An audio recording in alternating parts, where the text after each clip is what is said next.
Hey, pretty girls. Thank you guys for joining us for yet another episode, season 1, episode 5. Can you believe we're already 5 episodes in? We have 2 more episodes until the end of our first season. So thank you guys so much for tuning in with us tonight. We stream live every Friday at 8 p.m. on Facebook and YouTube. And if you can't listen now and you want to listen on the go, hello to our on the go subscribers on Spotify, Apple Podcasts, YouTube Music, Google Podcasts, Spotify, all of those platforms. Hello, and thank you so much for tuning in. Tonight's episode, we're going to be talking about a different perspective to relationships. So we often hear a lot about the father-daughter relationship and journeying through life without a father. But tonight, I want to really focus in on the healing journey of the absent and strained mother-daughter relationship. So tonight's episode is called Mommy Wounds. And we're going to play a video in a few minutes, but this video kind of set the tone for what it is that we're going to be talking about tonight. And I think that we're going to talk about the healing and forgiveness process and what it looks like to live life from a lens of the strained or the absent mother-daughter relationship. So tune into this clip and we'll be right back. I wonder if you all have thoughts or wisdom for people who don't have strong relationships with their mother.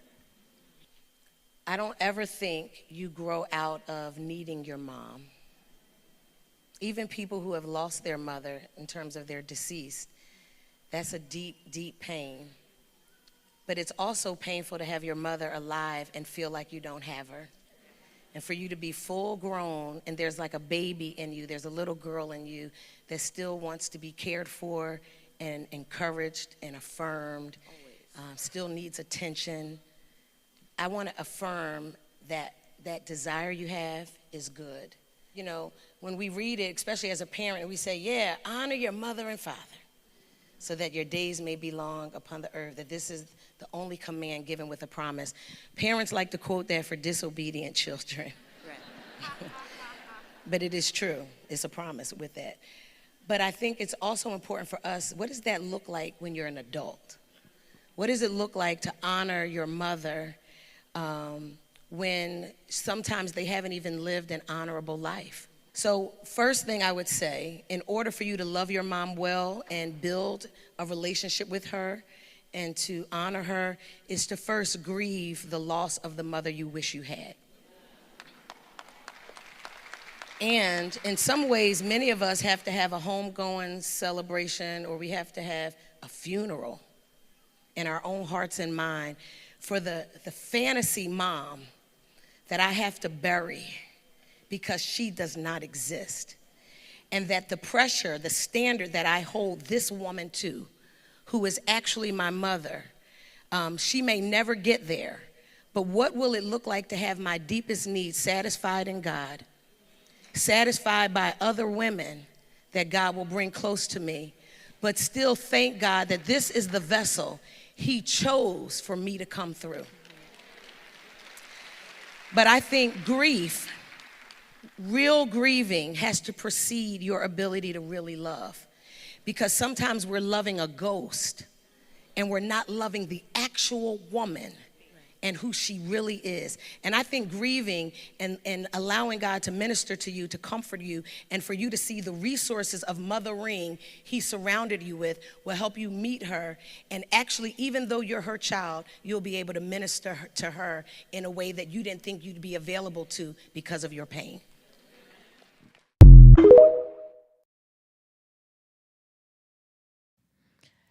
Wow.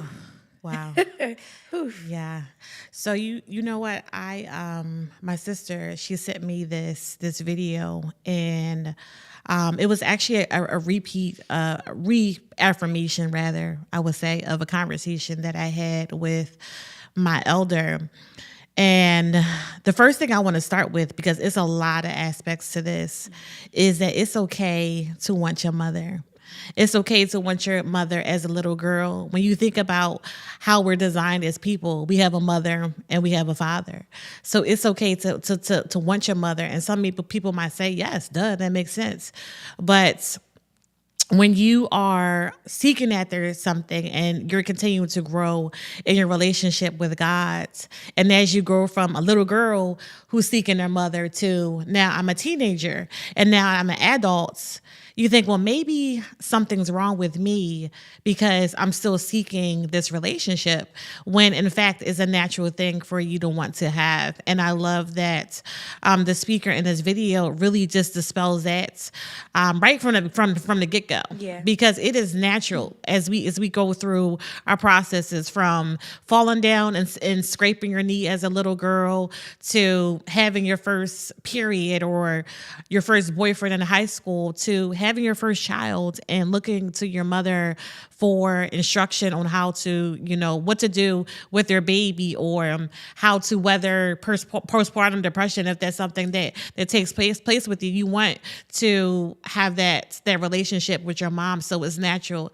So I just wanted to start there for anyone who is still grieving, wanting to have a relationship with your mom.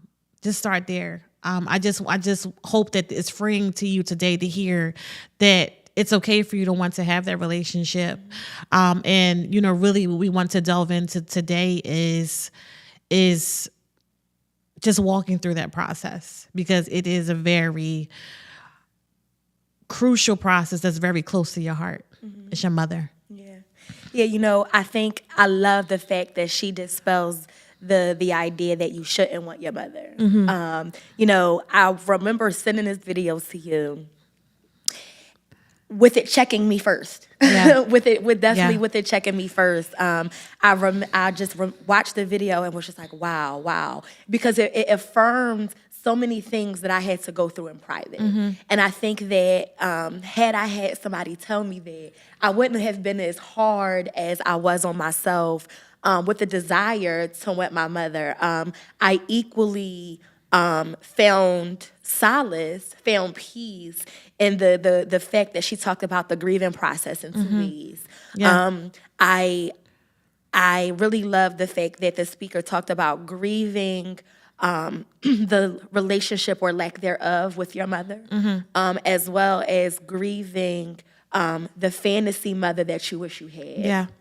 And that was my process. Yeah. My mother and I have not had the best of relationships. Full transparency. We went through plenty of things, and even seasons, like years of not speaking, years of just division and chaos. And I remember being a very young girl, watching other mommy-daughter relationships be so tight and so close and so well-knit. And watching a mother being that encourager, that promoter, that cheerleader in a corner, and not having that. Yeah. And almost thinking that something was wrong with me because I didn't have that. Yeah. So I often would want to put together this idea of a mom.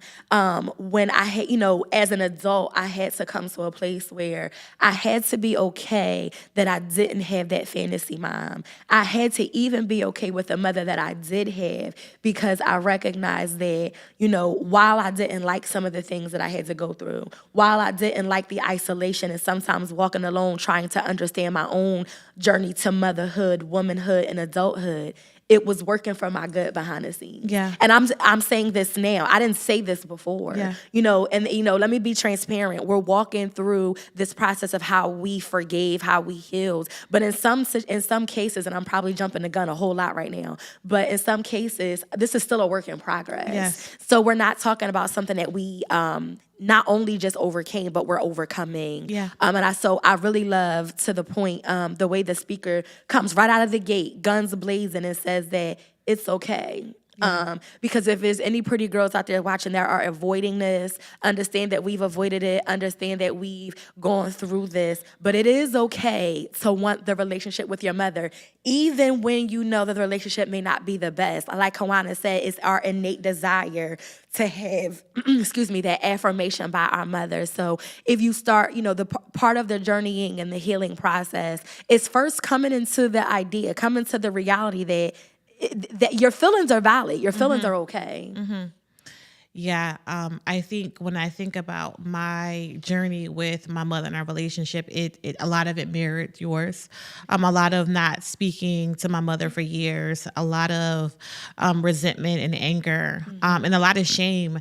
I remember if a boyfriend or a friend or someone said, or you're acting like your mother, it was like you were cursing me. Yeah, Like you you were, like it was one of the worst things that you could say to me. Yeah. And I remember being ashamed of my mother. And not that my mother was, into drugs or anything like that. My mother was a professional. She's been a professional her entire life. But just the way that she interacted with people, I was ashamed of it. So I remember for the longest time just being super fixated on the negative aspects of my mother, to the point where I attributed everything that was unsavory or what people found to be unsavory about myself to attributes of my mother. So I started to really build this tall wall of resentment about my mother, because I'm like, the reason why my failed relationships have taken place is because of these attributes in you. The reason why this is taking place is because the attributes of you. The reason why I'm so broken in this area is because of these attributes of you.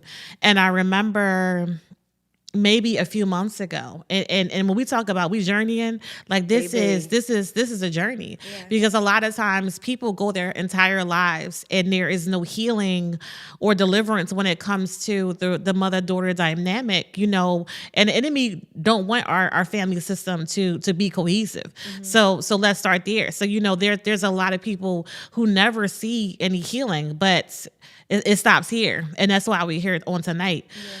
But I remember having a conversation with my elder, and it really, really freed me, because as Nakaya talked about, you have this version of this mother who you build up in your mind, this mirage of a mother who you want her to be.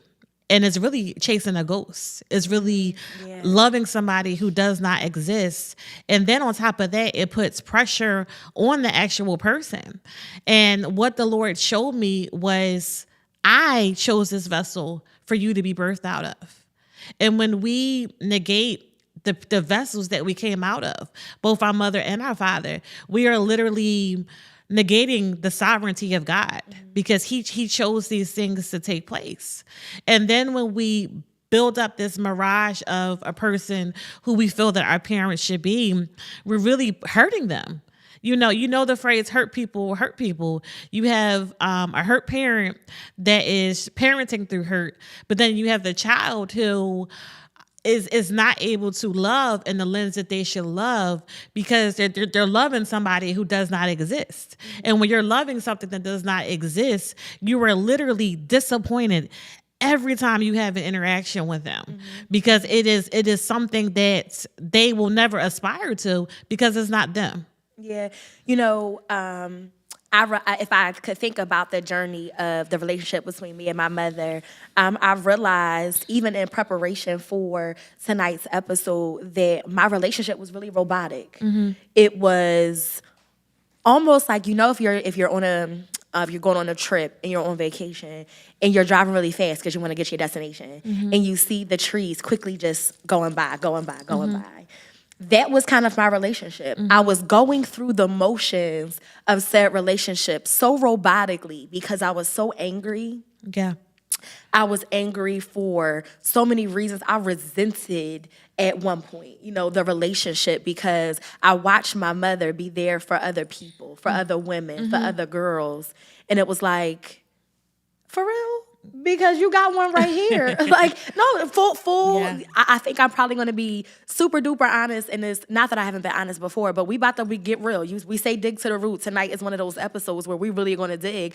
I was mad that I would watch you be there for other people. I would watch you be there showing up as your fullest self. But when it came to me, it was almost like you couldn't stand to do that for me. Like you couldn't do that for me. And so I remember, like, you know, especially in my early 20s and coming into what adulthood looks like, just a relationship being super robotic, because I was expecting you to be you and I really didn't want to deal with it, but I was still trying to figure out what honor looked like from a very broken lens. So I would have the relationship when we were speaking, but it was just robotic. It was going through the motions. It was checking a box instead of, you know,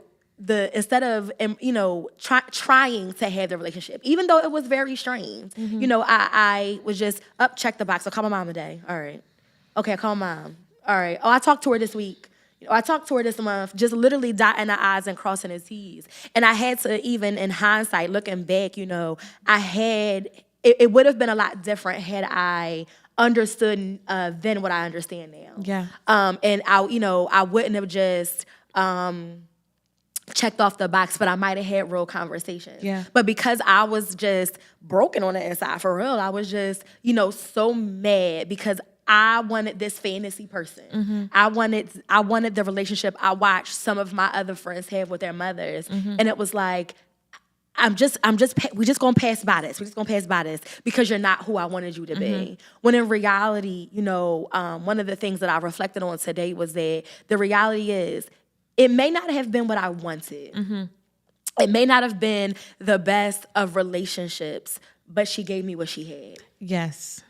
She gave me what she had. Jesus. I recognize now as an older adult, you know, journeying through my relationship with my daughters, you know, and watching other mothers like you and so many others parent, and we're all parenting together, that, you know, I think about, you know, the relationship with her mother and how that might have affected the relationship she had with me. Yeah. And like I said, I'm jumping the gun, I'm trying to slow down. But just when I start to reflect, it was like, okay, the reason why I have to release this fantasy or this mirage that I've placed in my head is because she literally may not have been given no tools to be that for me. Yeah. So holding her to this standard, holding her to in this place that she may not be able to live up to is unrealistic. And I have to be okay with that. But part of me being okay with that was healing from it. Yeah. You know, my acceptance from the relationship that I had with my mom came from just accepting the fact that she gave me what she had.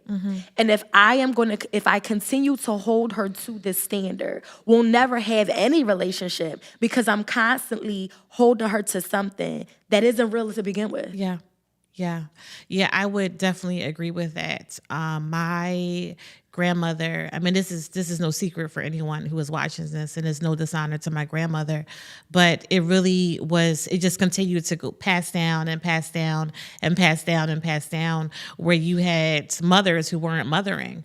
So when I look at the perspective of how I look at it now, my mother did the best that she could with what she had. She really did. And I know that my mother, sorry guys. Sorry. I know that she fought to have my sister and I. I'm a twin. And I know that, like, without a shadow of a doubt, that my mother loves me. And it's just like my sister said, it takes healing to get to that point to understand that people love in a way that they know how to love versus the love in which you want to be loved. And, you know, that took a ton of healing and deliverance to realize that. And that's, people do the best with what they have. And, you know, ultimately it might mean that you might end up hurt in the process. But you think about yourself as a parent, and I do the best that I can do for my children. But consider that when they grow up, they might say, well, mommy, you work too much. Or mommy, you did this or you did that, when it was the best that I had for them. So that is one thing that freed me when it came to, you know, parenting in general, is that, you know, my mom did the best for me, and my children could be on a podcast all day. No. I'm just joking. But that was one thing that freed me. But I think as I went through that healing process, the Lord just showed me the consequences of continuing to harbor that pain and not to face it. Yeah. Really, roots bitterness in your heart. And as I journeyed toward wholeness, the Lord was just showing me that you are compassionate. You are a compassionate person. You're compassionate to all these other people. If the same situation happens to another person and then it happens to your mother, to your mother, you like a brick wall. Yeah. But to everyone else, you're so loving and you're so compassionate. Do you not think that that's going to flow into your other relationship? Do you not think that that's going to flow into your marriage once you get married? Do you not think that that's going to affect the way you parent your kids? Do you not think that that's going to affect the way that you minister? Yeah. Do you not think that that's going to affect the way that I flow through you? And, I said, oh my gosh, this really has some really, really long-standing consequences. And this is something that I have to heal through. And a lot of times you might not even know that the thing exists. But as you continue to journey through God and as God continues to elevate you, you want to know that God can freely flow through you. And that was one of the things that he identified as a almost like if you think about a pipe and debris in a pipe, from the water continuing to be able to flow through that pipe. Yeah, I one of the things that came to mind when you were talking is, you were talking about like how the things that we haven't dealt with concerning a relationship with our mothers, how it stops the forward flow. Mm-hmm. And I was just thinking about the fact that, the broken little girl that shows up on the inside of you, breeds an uncertain woman on the outside of you. Yes, that's good. It breeds an uncertain woman. So you show up in the marketplace lacking confidence. Yes. You show up in a physical sense lacking self-esteem. Yes. Being uncertain about what to do, where to go. And then, it spills. We always talk about how things start at a root and then it mutilates to other things. Mm-hmm. It mutilates into, not really knowing how to navigate friendships with other women because the first best friend you should have had wasn't really the best friend you wanted to have. Mm-hmm. So now you're navigating relationships and you choose unhealthy relationships because you didn't have the proper example of friendship and all those other things and who should have been your first best friend. So part of recognizing and even dealing with the pain is speaking to that little girl on the inside of you so that the certain, confident, empowered woman can show up. Yes. And until you have dealt with that little girl that is screaming, cringing in the corner on the inside of you for something that you didn't have, you can't become that confident woman. Yeah. You can't, you can't flow like how you're supposed to flow. Either it be in a marketplace, it be your parenting style, it be in other relationships, whatever dynamic that is. It's hard to really, be your best self when there's something on the inside of you that is unsettled because you haven't healed from it. Yeah. So I think it's important to recognize the pain. Let's not hide from it. Right. We can't just tuck it in our back pocket. So, there were days I wish I could, but you can't tuck it in your back pocket. You have to deal with it.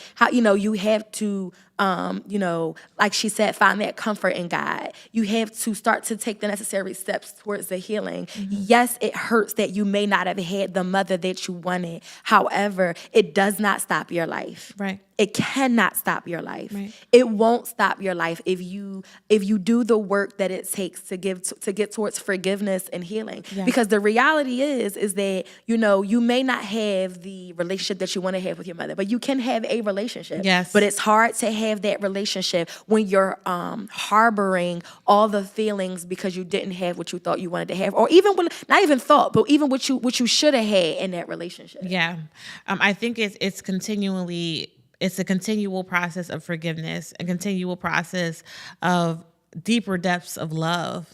And when I imagine how God loves us, because it's a love that's imaginable, we sin on a daily basis, y'all. We mess up on a daily basis, yet our God loves us through all of our faults, right? So if we are trying to, if our goal is to emulate Christ, who loved all, right, then we have to get up on a daily basis and decide that we're going to forgive and that we're going to love everyone. And that includes our parents. Yeah. So don't think that you will wake up one day, decide that you're going to go through the healing process with your mother, and then that's just going to be it. You might have to decide every day, and then you get on the phone with your mama, and then she says something to make you angry. She might even say something that make you hurtful. May even say something that is hurtful to you. But you have to continually forgive, because the other consequence to that is because you need to heal so you can go turn around and minister to your mother who is hurting, who is not healed, who needs to be brought to Christ, who needs to be delivered, so that Christ can literally do divine surgery on their heart. And, it's just a process. A lot of people want things to happen instantaneously, but my relationship with my mother has literally taught me that I literally have to love. I'm talking about even when I don't want to pick up the phone and call her to see how she's doing. But really, she's used to people not looking after her, or, Mom, do you need something? What does honoring your parents look like? Even though sometimes you feel like they might be hurtful to you. It could just be saying, are you okay? And that you continuously call them to see if they're okay. Oh, do you want to have the lunch sometime? Do you pressing past some of the feelings that you have and really being obedient? Because we are to honor our parents. And, people try to use other scripture to say, well, if they're not doing, no. We are to honor our parents. Let's stay there for a second, because I love our conversations, because you literally walked into the next point that I wanted. You walked right into it, so we're going to go there. Because I'm going to play devil's advocate for a little bit. Mm-hmm. And I spoke about this one other time on a Bible study. It's triggering for me to hear the scripture, honor your mother and your father. Yeah, it's a curse word to me. Yeah. It used to ruffle my feathers. I'm a lot more changed these days. But I remember a time where I didn't want to hear that. Right. I didn't want to hear it because it was a manipulation tactic in my house. Yeah. When things didn't go the way my mother wanted it to, my mom could have been in the middle of laying us a new one. But if we said, if we tried to, to say, Mom, this ain't right, or have any sort of word about it, the first thing she would say is, the Bible says, honor your mother and your father. And I would come right back and be like, the other side of that scripture says, parents, do not provoke your children to wrath. Yes. So it legit used to trigger me. It used to get on my nerves to hear honor your mother and your father, because it was used in my house so often to get her way. But let's stay there for a second to talk about honor, because, one of the things that I struggled with doing was honoring her. Was honoring her. And I love what the speaker said. She was like, she's still worthy of honor, even if she's lived a dishonorable life, or a life that you didn't think was honorable. And I'm not saying my mom wasn't honorable. I'm not saying that at all. But what I am saying is, I didn't want to do it. I didn't want to do it at all. I'm like, what? After this and this and another thing. And the Lord was like, oh, so you're keeping record of wrong. And I'm like, bro. Unforgiveness, bitterness, unforgiving spirit. So, I'm still learning, and in fullest transparency, I'm still learning how to navigate honor. And sometimes honor for me looks like being quiet, not telling my side of the story. Sometimes honor is, though I don't want to do it, I'm going ahead and do it. Though I may not want to talk right now, you know what? Let me just, hey, Mom, how are you? How's it going? Yeah, exactly. When she calls. And I still struggle with a routine of calling because my life is busy. y'all know I got 4 kids, 2 twins, or 1 set of twins. So my life can be busy. However, taking those moments to spend time to talk. And, there's been times where me and my mom do talk, and we share, restaurants that we find. And I even invited my mom out to dinner one night, and I was expecting her to say no. And she was like, oh, that'll be a good idea. Maybe we could go out, and try this new restaurant. So honor for me looks like, stretching myself to take those moments, because the reality is, through this process, I don't want to have regrets, if my mother was to be called home and there wasn't some sort of healing in the process. Yeah. So I, never, through all of the hurts, through all of the things that we had to go through, the woman in me still doesn't want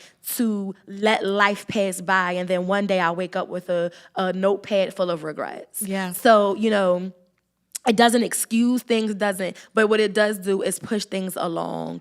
So, honor for me looks like just stretching myself and saying, like, take the time, make the time, spend the time, FaceTime, Google Meet, however we have to do it, so that, not only do we work towards repairing the relationship, but the reality is you and I on this platform are both mothers. Yeah. So what it looks like is that, my children have a relationship with their grandmother because, I think about my relationship with my mother's mother, and it's almost non-existent. Yeah. And that was because my mother and her mother went through the very similar cycles of speaking and not speaking, my family too. arguing and not arguing, siblings against siblings, so one ain't talking to the one mother, all those other things. And what I don't want to happen, I remember my mother's mother died when I was a junior in high school, and I wept because I lost a grandparent, but there was no relationship, there was no tie in a relationship. And so I hear my older siblings speak so highly of this woman, and I have no idea who they're talking about. Yeah. And when I think about that, I don't want my girls to to have that same sentiment when it's my mother's time to transition. Yeah. So, honor for me looks like not repeating the cycle of the granddaughters not really knowing their grandmothers because of a situation between mother and daughter. Yeah. Yeah, for me, honor looks like many of the same things, but I would say honor my mother also is prayer. Prayer through many of the aspects and not even for her to change, because I remember many of my prayers were directed at her changing and really asking God. When I think about it, that's probably was a little not right, honestly. But then I started to ask God to transform me and how I got my notes and how I dealt with her and how I received her and how I loved her and really understanding how, she wants to love. And that's still a work in progress. It's still it's still a process. But I will say that as I'm journeying through that process, the Lord has really changed my perspective of the things that I once viewed as negative aspects. Like, my mom is the one who sent me to dance school. My mom is the one who is very, very smart and resourceful. And that's where I get my smarts and my resourcefulness from. My mom is the one who started me traveling from a very, very young age, so that now I love to travel. I love to experience new things. My mom is the one who always was resourceful and was a good steward over her money. And now the Lord is bringing me back to that place. But it really started to shift to, I am my mother's daughter. And there is a confidence and a boldness in, I am my mother's daughter. And I am proud to say I am my mother's daughter, because there are so many good things that were birthed out of Kawana that came directly from my mother. And I pray for anyone who was watching this can view those things. There might be some circumstances where you may not have ever known your mother, but I pray that the Lord even shows you the attributes that your mother has given you that really have shaped you and molded you to the person that you have become. The Father knew us before we were formed in a womb. And he also knew us. He also knew which womb that he was going to put us in and how that was going to shape and transform our lives. So as you transform through this process, just consider that. Just consider that the Lord above, the same God that we pray to, the same God that we worship you, literally chose your mother to birth you. What's interesting is that you stepping on my triggers tonight, but I love it because I remember a time in my life.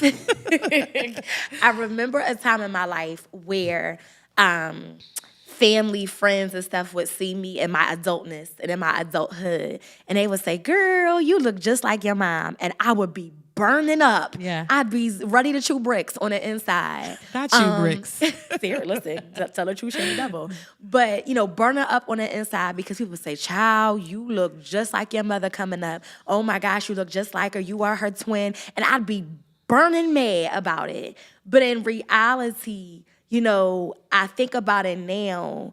And the trick of the enemy is to get you to rehearse the bad times so that you never remember the good times. Yeah. Because in my process, I had to remember the good times. Yeah. And and look in the mirror and be like, you know what? I did pick up some of the things from my mother that were not negative.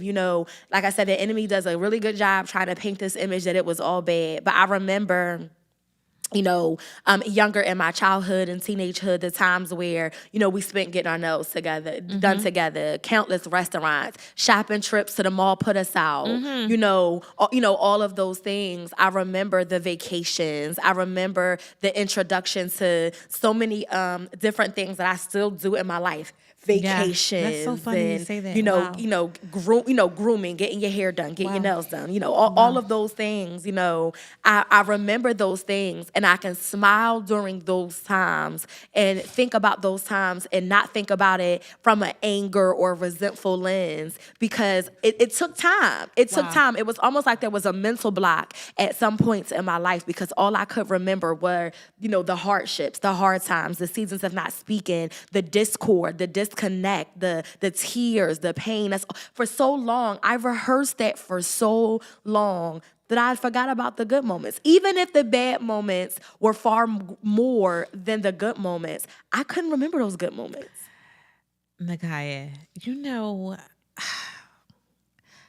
I just love the way the Lord works. So as you were talking about, as you were going through that path, I thought about my mom, my younger mom, and how she used to get her nails done, and how she always, my mom always had us cute to the T. Hair done, nails done. She paid for me, my sister, all of us to go to the hairdresser. We was always fly, and we never lacked for anything. I mean, my mom was a single mom the entire time, our entire lives, and we never lacked for nothing. I mean, my childhood was very abundant, and I'm just like, wow. But I even thought about the fact that my mother was in nursing, and where am I in now? I know. That is so funny. Oh my goodness. Yeah. So it's.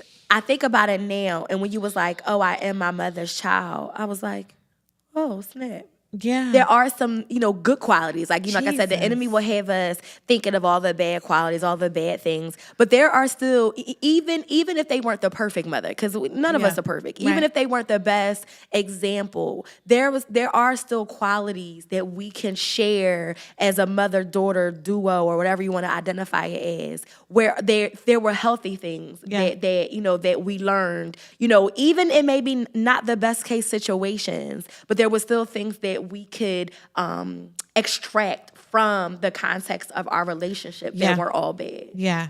And I also wanted to explore too that there was never any lack when it came to a motherly relationship. When I look at my life as a younger person, when I look at my life as a teenager, even when I look at my life now, there are dozens of motherly figures in my life who do give me that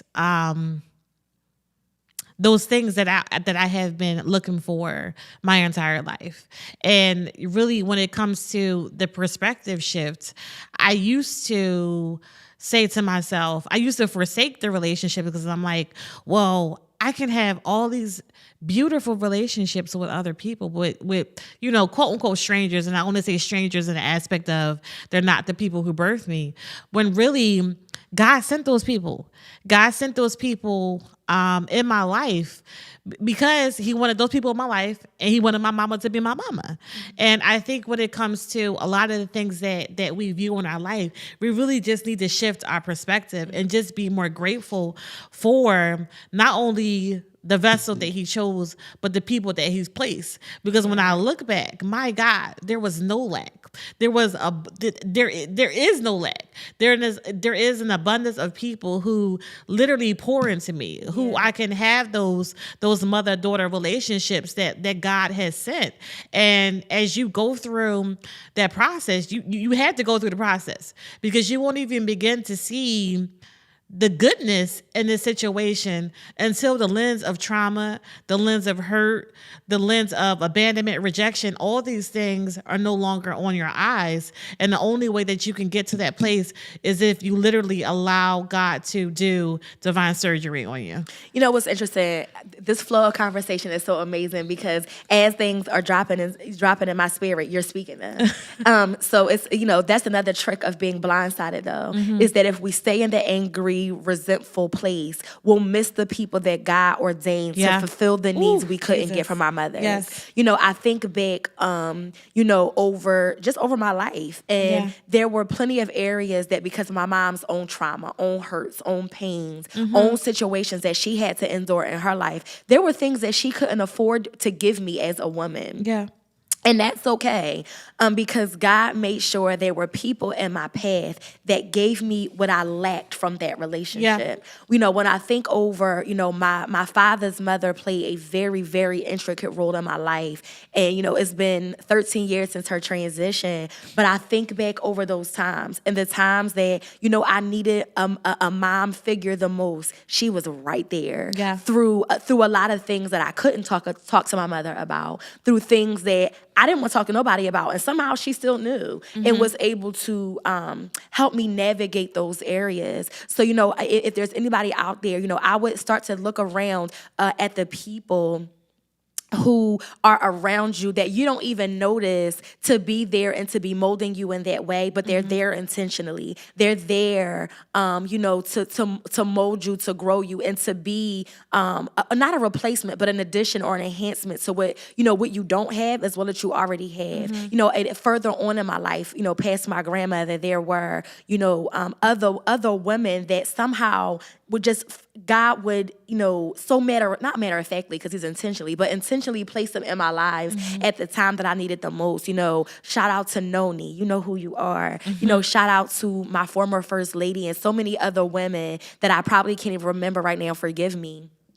That you knew what I needed in the season that I needed it, and you were right there, cheering me on every step of the way, So, part of dealing with the anger, the pain, the all of the different emotions that we experience is looking around to see that God put somebody in your path to help you in the areas that you needed the most, even when mom couldn't do it. Because, part of the healing process is understanding that not only did she give you what she had, but that would have also been a sacrifice too. If the healed me can now look back and understand some of the burdens that my mother had to carry that as a child I was too young to understand. But even in those burdens, she still gave me what she had. And while I didn't feel like it wasn't enough then, I'm grateful for it now. Yeah.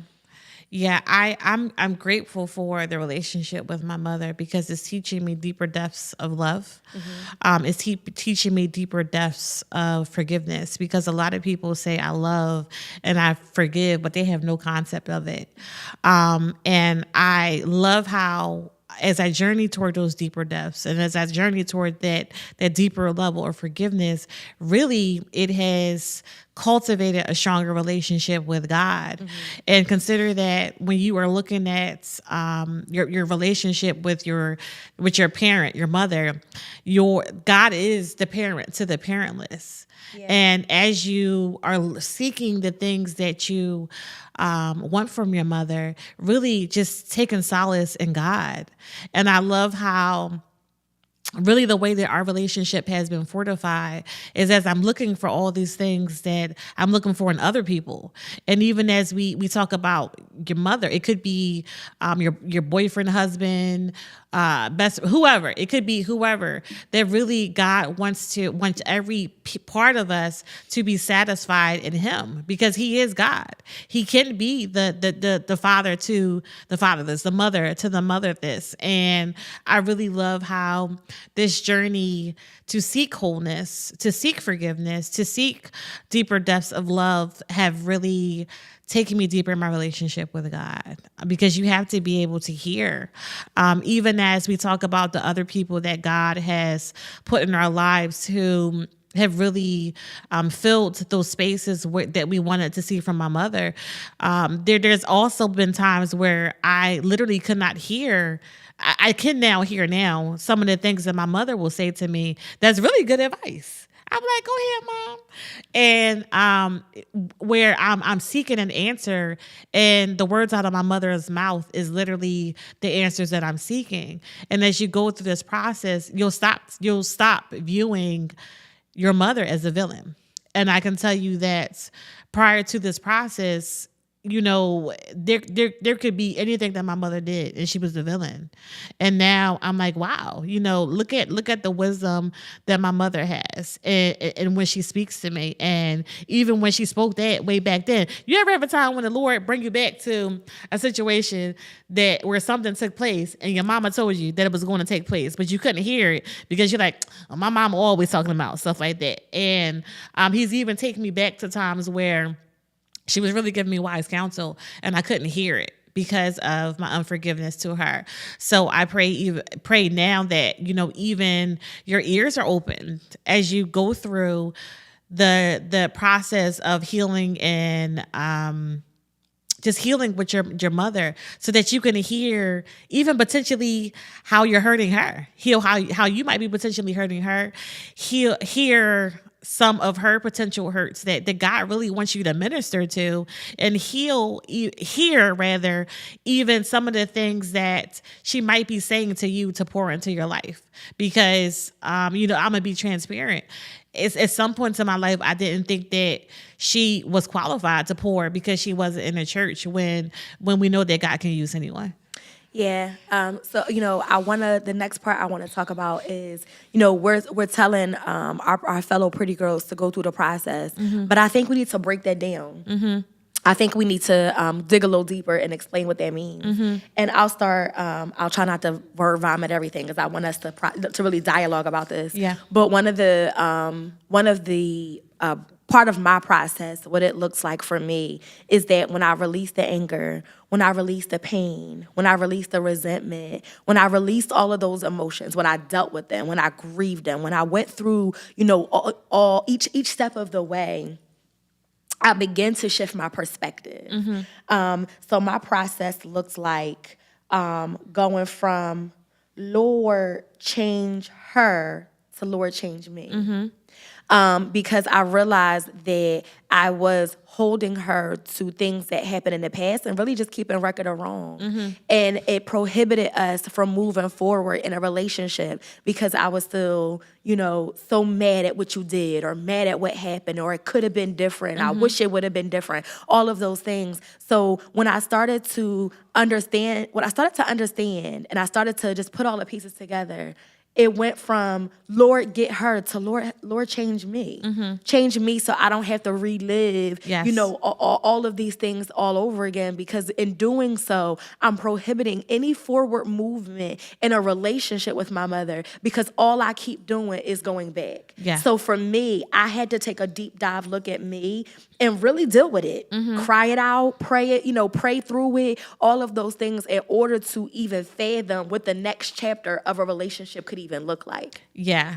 I would say for me, it's really taking the time to write, even if you have to write out a list of the positive attributes of your mother, because a lot of times in order for our perspective to shift, we have to see the opposite of what we're thinking.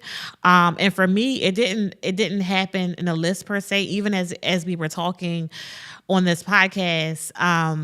I even saw even more that of how I am shaped has attributed to my life. And sometimes you won't see that and come into fruition until later on in your life, like I am seeing now. But it's really just thinking on the positive attributes of your life, the positive things, as Nakia talked about earlier, the positive memories, because a lot of times there will be a circular playback of the negative things that happen that really are designed just to trigger us and just to trigger us back into unforgiveness and bitterness. The other thing I would say is just continuing to pray and to submit to what God is saying about the relationship, and to be open to the fact that a lot of times we go through hurt and pain and we feel so justified in the way that we're acting because we were hurt. And really, that's another trick, because if you were justified and stayed in that place, then you won't be healed from the pain. You won't forgive. And it is much, much easier for me to transform myself, right? Than for me to try to transform another person, which we shouldn't be trying to do anyway, in that respect. So it's really, I would say, being open to the process. Before you even go down this process, pretty girl, you got to be open to looking at yourself, because with many, many things, especially with this, you might say this terrible thing happened between me and my mother, and I will never forgive her. It was so terrible. It was so terrible. It was so terrible. But allow God to come in, because the biggest thing is allowing God to come in and being able to have introspect and being able to look inwardly to say, what could I have done better? What can I do now? How can I transform, right? Because again, it really comes back to we can control ourselves better, And then I would say lastly, it would come down to every time you think of a wrong, pray for forgiveness every time. Because, we say we forgive, but it's really a superficial level of forgiveness. So I'm talking about every time she ain't have Barney at my birthday party. Lord, I pray for forgiveness. She ain't give me the red sneakers. Lord, I pray for forgiveness. She didn't buy me the red car. Lord, I pray for forgiveness. Like literally every alt, right? Every alt that you have against your mother, pray for forgiveness, so that it's not a 70% process. It's not a 50% process, because guess what? She going to do something else and then you're going to be triggered. No, we want to be 100% whole and healed. Forgive every time something comes up. Yeah, I think it leads into the next point that I was going to bring up, was to release her and release you. Mm-hmm. So in releasing her, meaning your mother, you're going to have to release her from this fist that you got on the back of her blouse because of whatever happened. Mm-hmm. Part of my release was releasing her from the pain of the past, because the reality is I'm so stuck on the pain of the past. What if I miss the move of God? Because I'm so hell-bent on, this pain of the past that I miss the moments where she's trying to heal. Yes. She's trying to make it right. Yes. She's trying to, develop this relationship. But I'm so like, no, she did this, she did that. That I miss those moments. So part of releasing her is releasing her from all of the things that you felt that she did wrong. Mm-hmm. Let it go. Let it go. And it's much easier said than done, but you have to let it go. Yes. And part of releasing her is the flip side of the coin is then releasing you. Yeah. Releasing you to be your most authentic self. We talked about authenticity last week, but now showing up as the healed version of you. Yeah. For me, it was the Lord literally having to take my heart of stone to a heart of flesh. Mm-hmm. And part of that process, when I finally, because it took some time, but when I finally allowed the Lord to do that, what it looked like is that I was overcome with empathy. Mm-hmm. I was overcome with compassion, because, and my prayer literally turns from, Lord, help me, so Lord, help her. Mm-hmm. Yes. Lord, help her. Yes. Because when I released all of that stuff that I was carrying, I was able to look on my mom with compassion and say, Lord, I've prayed for so long for my own healing. And thankfully you honored that, you gave that to me. But now I'm asking for hers. Yes. But now I'm asking for, I have learned to stand in the gap, Yes. not just for my relationship with my mother, but I also understand and recognize that this has infiltrated my bloodline for so long that now other mothers and daughters are having, similar, if not worse relationships. And it's like, Lord, help her. Yeah. Help her so that the women that are mothers in her generation, if she's healed, if she can be the example of healing and wholeness, she could be infectious and spread that healing and wholeness to my bloodline so that nobody else had to have the story that I had to heal from my childhood. I had to heal from my mother, or whatever your story may be. You literally, if you change her, because you changed me, I know you can change her. And if you changed her, she can be that living example in the earth of what you've done in the heavens concerning her healing. Yeah. So, part of, releasing her is also releasing yourself. Yeah. And having that compassion, looking on, your mother and say, you know what, Lord, she's dealing with a whole lot. A whole lot. And as kids or young adults, adolescents, teenagers, we may not have fully understood, all that was going on, and it wasn't really our business for real. But as adults, when you're healing and you've walked through this process, your heart of flesh recognizes that it's no longer about you and your needs because God has satisfied them. But then, like the speaker in the video was saying, you then be able to intercede for your mother. Yeah. And in that, in that those moments of intercession, you can, if the healed you can watch God move on her behalf, just like He moved on your behalf. Yeah.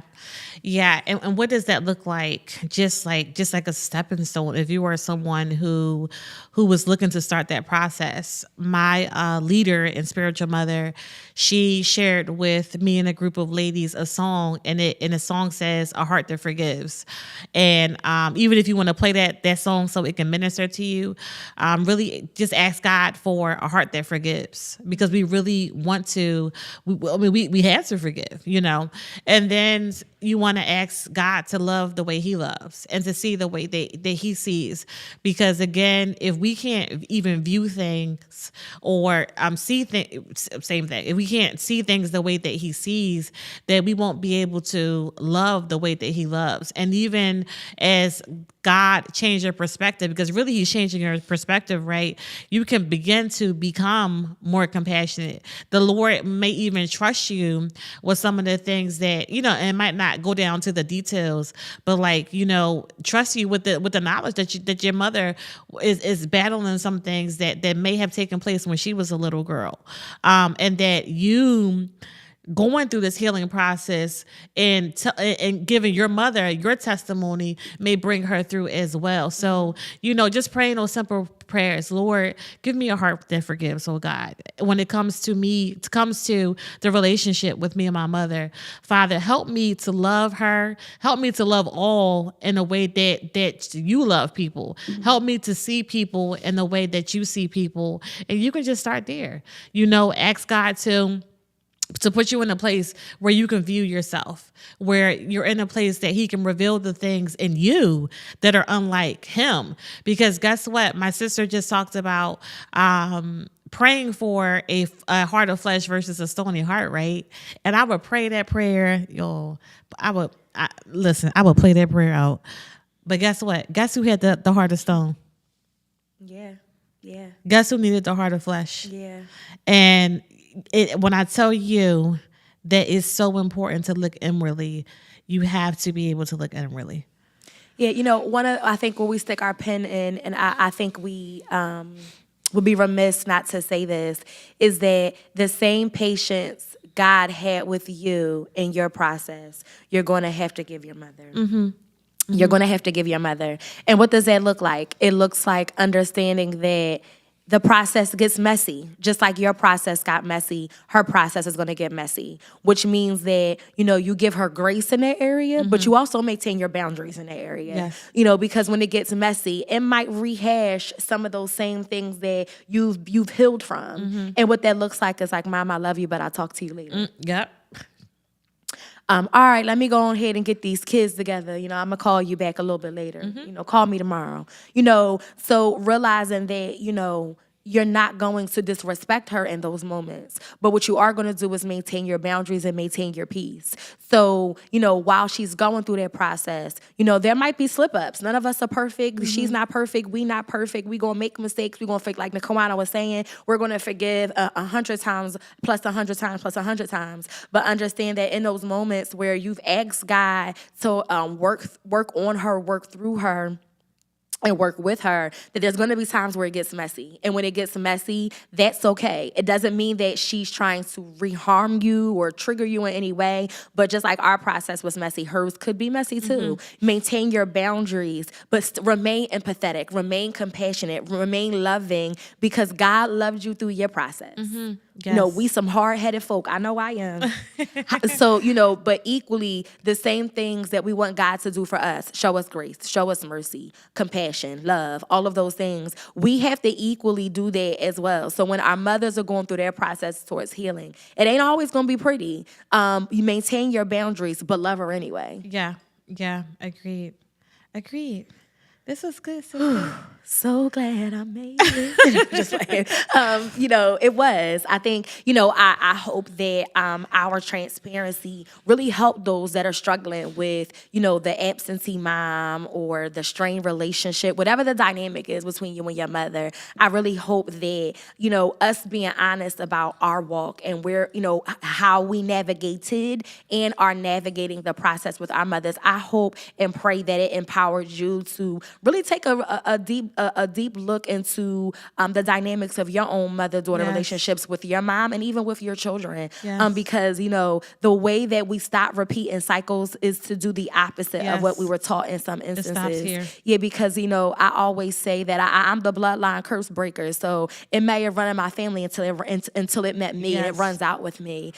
So I really hope that you were encouraged to really look at your own relationships with your mom, daughters, whoever, niece, whoever it may be. If you're a mother figure, I pray that, if you're in a situation and you have a strained relationship with your daughter, that you consider what we said, that you consider what we've talked about from the lens of being a daughter and now a mother. I really hope that it encouraged you. I hope that this episode, really sparked some conversations, some needed conversations in our family line, so that, we don't have to repeat the same cycle, so that our daughters and our, aren't sitting on a podcast or wherever talking about the hurts, that they experience. If we can recognize them, talk about them, work through them, and heal through them, it's preventable for our future generations. Yes. So we want to thank you guys so much for tuning in on tonight's broadcast. We have 2 more episodes left before we close out this season. So we will be closing out shortly, but we're just going to take a small break and be right back for more dig into the root. We are not done at all. So thank you guys for tuning in again. We're here every Friday night at 8 p.m. on Facebook and YouTube. And if you're listening on the go, we're on Spotify, Apple Music. all of them, y'all. All of the platforms, every single one of them, literally. So if you want to find us, you'll be able to find us. So thank you, pretty girls, for tuning in and watching with us tonight. And we will see you right back here next Friday. Bye, pretty girls.